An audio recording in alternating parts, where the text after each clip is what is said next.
PR মানে হচ্ছে যে মানে যে 2% ভোট পাবে, 1% ভোট পাবে বা 0.33% ভোট পাবে, তাদের ভোটটাও যে সংসদে প্রতিনিধিত্ব করতে পারবে তাদের। ভোট প্রতিনিধিত্ব করা তো দরকার নেই। সংসদে প্রতিনিধিত্ব করবে। আপনার পার্লামেন্টারি ডেমোক্রেসি এরকম না যে সমস্ত ভোটকে গুরুত্বপূর্ণ হইতে হবে। হুম। পার্লামেন্টারি ডেমোক্রেসিতে ভোটটা ফেয়ার হইতে হবে। যেমন ধরেন 100% ভোটের মধ্যে আপনি 91% ভোট পাইলে আপনি পার্লামেন্টে চলে যাচ্ছেন।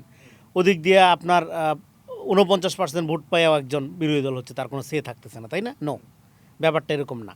আপনি যখন 51% ভোট পেয়ে পার্লামেন্টে যাচ্ছেন তখন আপনি ওই 100%-এর প্রতিনিধি। That is the parliamentary democracy.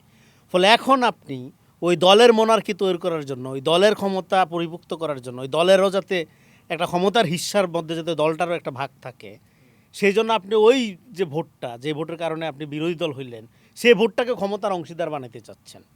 Absurd, কোনো দরকার নাই। ওই ভোটটা অপচয় হচ্ছে না। ওই যে 49% ভোট লোকজন আপনাকে দিল না, আপনার বিরুদ্ধে ভোট দিল, সেটা অপচয় না। সেই 49% ভোটটা আপনার কৃতকর্ম যদি আপনার ভালো না হয় তাহলে সেইটা মেজরিটি হয়ে উঠতে পারে, যেটা মাইনরিটি কিন্তু হয়ে। এখন যারা চাচ্ছে তারা কি এই যুক্তিগুলো বা এই এই যুক্তি নাই। প্রেক্ষাপটগুলো? এখন যারা চাচ্ছে তারা ক্ষমতাকে মাথায় রেখে চিন্তা করছে, জনতাকে মাথায় রেখে না।